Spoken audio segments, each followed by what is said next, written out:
পেছনে ফিরে দেখো তুমি,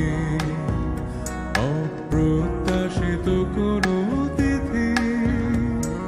চোখ ফেরালে বলো কেন, ভয় পেয়েছো কি না